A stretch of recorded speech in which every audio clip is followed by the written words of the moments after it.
Right, hello and welcome to Camel Finance. I'm your boy Camel, and today I mostly want to try to impart a little bit of wisdom, or let's not even call it wisdom, okay, that sounds too pretentious. I just want to call it experience, right? I've been in the markets probably longer than most of you have, and I just want to share with you a few things that I have learned and a few things that I think if you haven't learned them already, you need to learn, right? You need to learn these skills because these skills make the difference ultimately between people that keep money and people that make it and then give it all back, right? So I want to talk today a little bit about managing emotions. And I'm not talking about, buy when there's blood in the streets or any of these old adages, right? We're all familiar with fear and panic. Everyone knows that you can panic sell something. Everyone knows that you can read a scary headline. But something most people are much less familiar with is excitement and euphoria, okay? Excitement and euphoria are, in my humble opinion, way, way, way more damaging to your potential financial freedom and future than fear and panic are. Okay? During times of excitement and euphoria, people tend to get punch drunk and they tend to think that just because they've had a good year, just because they've picked a bunch of altcoins or stocks and they're all sat in 3, 4, 5 plus 100% profit right now, that somehow they're the next Warren Buffett, right? And let me tell you, money is easily made in this game. It is not easily kept hold of. So, like I said, I'm going to try to share with you some of my experiences. I've had a fantastic year as well. If you've been following this channel, you will have known that, right? I made some excellent calls. I came up with some excellent hypotheses, and they've so far been proven right. And I've been on the right side of the market way more than I've been on the wrong side. We've still got plenty of profit running into the end of the year, and I still expect profit to run high into next year. But the difference between me and a lot of things I'm seeing in the comments and on Twitter and other places is I am now in the point where I'm feeling a little bit cautious. I understand that I am very vulnerable here, okay? The last thing I want to do is start getting excited and thinking I'm the greatest trader to ever touch a chart. I need to remember that I don't know nothing, and it's easy to make the money. It's hard to keep hold of it. So over the last week, I made 3 points, okay? These points were that Bitcoin dominance would likely find a bounce down here in this neighborhood. It would hold the support and it would probably start to rally significantly higher up. So far, so good. Now, if it breaks down off this red upper sloping support line, I will change my opinion. But so far, that has come to fruition. I also said that during this time, we would likely see Bitcoin hold above its cycle low, which I have marked here, the daily and the weekly cycle low by the green and the blue arrows respectively. I said that low would likely hold, we would likely start to push off, and I believe that we'd probably set a new trend line and that we could probably be much higher than most people are ready for, sooner than most people are ready for. And again, so far, so good, right? Now, again, break down, sweep that low, print a failed cycle, I'll pivot my opinion. But that was point number 2, that Bitcoin would probably do well. And during this time, alts, I said, would kneel to the king. And again, if you take a look at Ethereum or XRP or any of these big cap coins, none of them are really outperforming Bitcoin at the moment. So again, speaks to, I made a couple of points and so far so good. The third point I made was that we were getting late in this stock market cycle.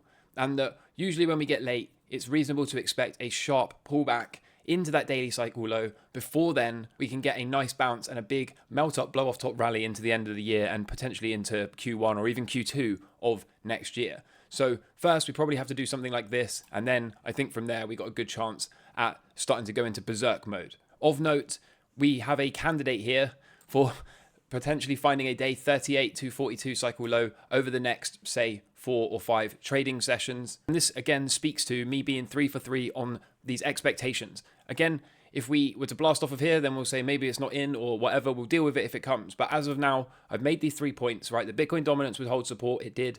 The Bitcoin would probably hold its cycle low. It did. And that the stock market is due to find its cycle low. So far, this is to be determined, right? Now, in my humble opinion, these were just 3 expectations that weren't wild, okay? They weren't too far out there. But the amount of emotion and toxicity I got over this past week was so far beyond anything I've had in the other 500 odd videos that I have posted to YouTube. I had people name calling, I had people calling me an idiot and a clown, people saying I didn't know what I was talking about, people calling me a wannabe trader, right?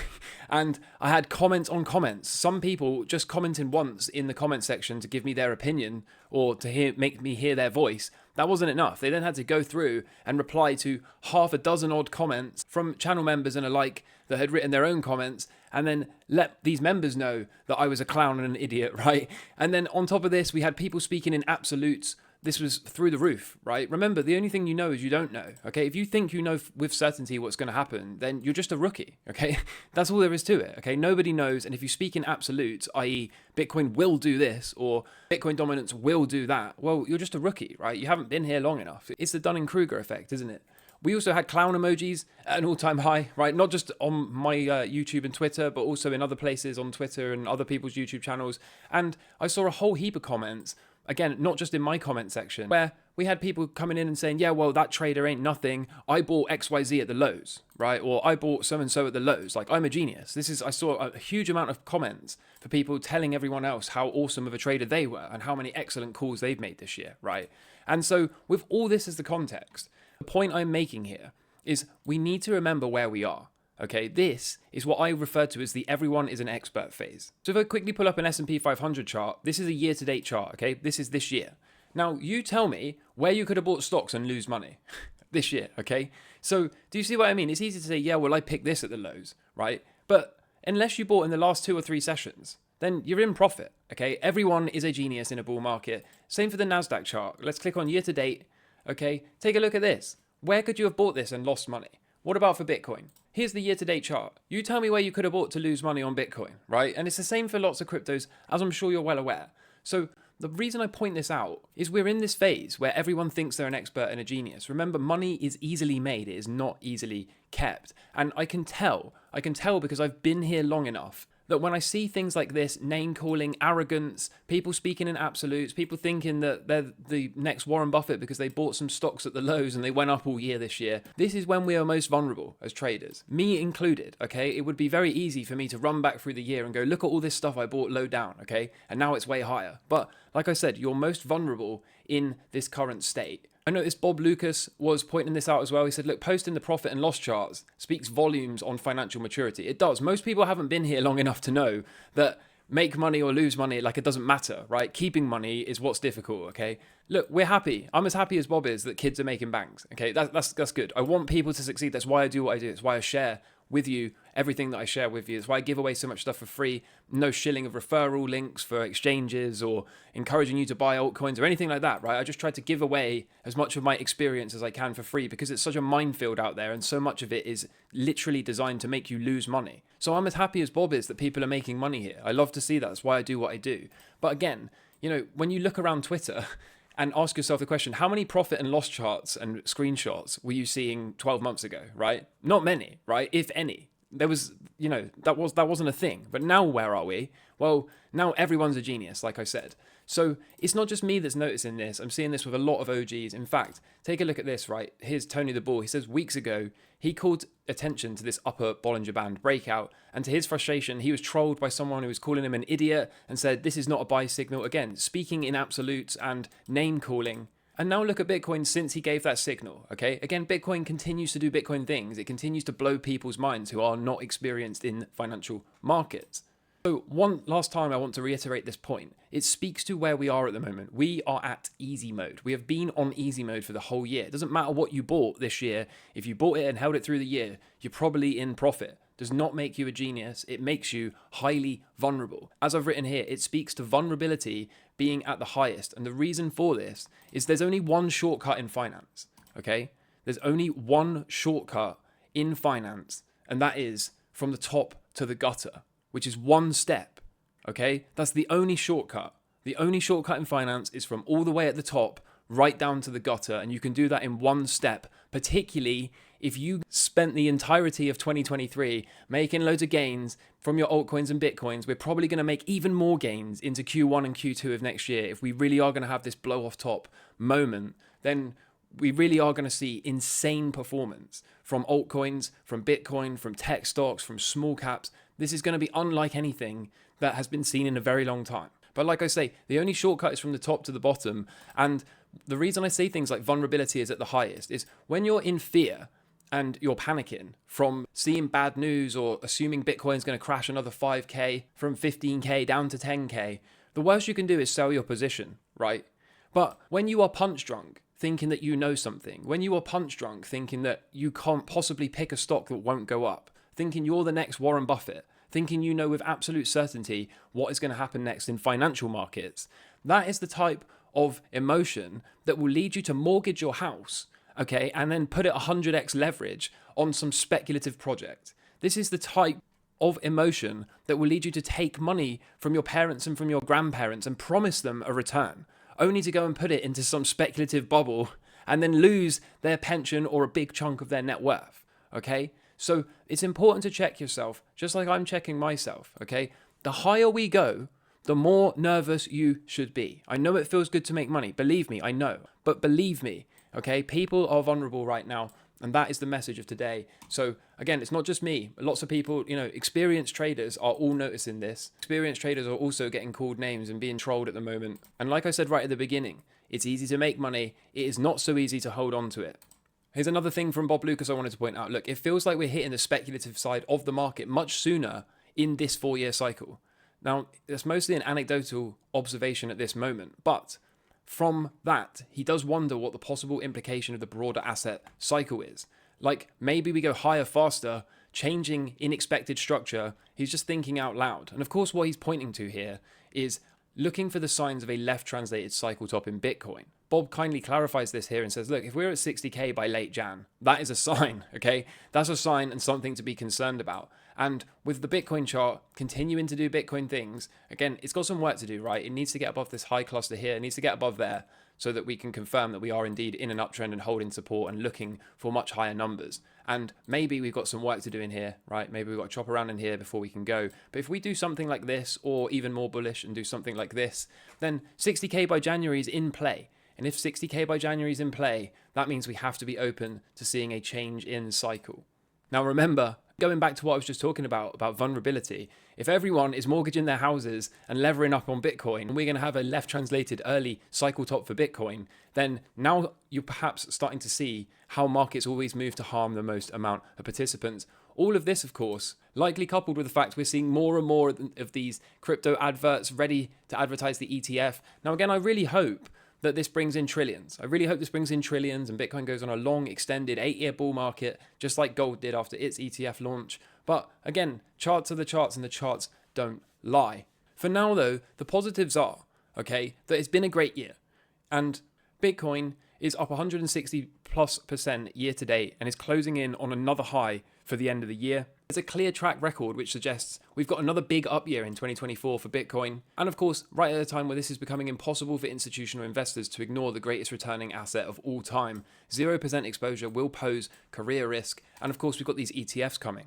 So take a look at the pattern, right? One green tells us that we could have 1 or 2 significant up years ahead of us. So the good news is times are good right now, and they're probably going to continue to be good for a little while. But the bad news is the longer they remain good, the more vulnerable we get to being wrecked. So hopping into the charts, not a great deal has changed, right? It's one of those times, like I keep saying, where you just have to sit back and let the market do the work for us. Right now, the dollar index still kind of in this downtrend. So unless we break out this downsloping red resistance line, we will continue to expect risk to come on and for this thing to move to the downside. Bitcoin, I kind of already covered this, but it looks good, right? We're holding above this weekly and daily cycle low. This is a higher low, so we haven't got a failed cycle, and now it seems to be looking to get a breakout above the top here. So if it can do that, then happy days, long and strong, continue to push. Gold still kind of following our yellow squiggle, right? So I wonder if this is going to play out. I'm not going to put any energy into gold at the moment until the chart kind of sets itself up a bit better. Right now, this is in no man's land and could really go either way. Oil is into an area of interest. I posted this on Twitter yesterday. I said, look, if we break out, then the short's got to be covered. But if we roll over, then that feeds into this narrative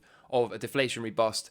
This is more deflationary than inflationary if oil continues to roll over. And of course, if it continues to roll over, I'll keep pushing the short. In terms of the stock market, like I was saying earlier as well, good candidate to see a pullback into a cycle low. How low down it goes is anybody's guess. And if we are in that final portion of the blow off top rally, if we are going to start to go near vertical now, then I wouldn't necessarily expect big shakeouts. I would kind of think these would be shallow and more lockout in nature. Now that we're in the neighborhood to see a cycle low, we'll be looking for swings and reversals and places to add. The same is true of the NASDAQ, right? Nice little pullback. Look, it makes perfect sense. We run the all-time high, right? Take the liquidity above, have a little pullback to trap bears and the double top gang, and then we violently reverse out of that cycle low and start to blast off. Notice how the Dow Jones right into support and right into a back test of the all-time high break. Just missed our measured move target, but that's okay. I think we can keep pushing this all the while we're above this upper sloping red support line. And even if we were to get some kind of pullback like this, I would expect us to return higher over the coming days and weeks. So for now, long and strong continue to push. The VIX can't catch any kind of significant counter trend bounce, can it? So that kind of makes sense given that we're about to start getting really violent in the upside for the stocks. So a little bit of a counter trend bounce. Maybe this is going to look a bit more like this. And then, like I said, we'll be targeting the lower numbers. Russell 2K, been a nice trade so far. A little bit of chop in this neighborhood makes sense given that we got the range for the bottom. And then we'll be looking to break out, retest resumption and go. And once we do that and start to push off above this blue box, I think we can move the stop up to somewhere in this neighborhood and lock in that bit of profit. And last but not least, look, the crypto-related equities still firing off, aren't they? There's Coinbase. MicroStrategy not looking too bad. I don't think we're going to get this big pullback anymore. Here's Riot. So again, long and strong continue to push, and Marathon, take a look at that as well, firing off. Probably not going to get this pullback anymore either. So we'll keep pushing these and just see what the market will give. At some point, a nice setup and a flag or a pullback will occur, and then I think we can look at adding and moving stops up. For now though, as you can see, we're in easy mode, right? Everything just keeps going up, so we'll just keep pushing the trades until it becomes unreasonable to do so. I'm your boy Camel. I hope you found value here today. I hope you are able to do the introspective work required to keep hold of the gains that you've made this year. Okay, I hope you're not in the comments. I know 99% of you aren't. Don't get me wrong. The community here is absolutely fantastic. But to the 1 or 2 people that have to ruin it for everyone, okay? Don't be spamming clown emojis at your favorite influencers. Don't be calling people names, and don't be thinking you know anything, okay? Because the only reason that certain people get to stay around for many, many years doing this and enjoying the freedom that comes with it, both financially and through having loads of excess time to do whatever you want and do the things you like to do. The only way people will get to achieve that is if they hang on to their capital, okay? So check yourself before you wreck yourself. Have a great holiday period. Look out for some extra special meme content over the coming Christmas and Boxing Day period from me. And until next time, I hope you're doing well in life. Take care from me. All the best. Cheers. Bye.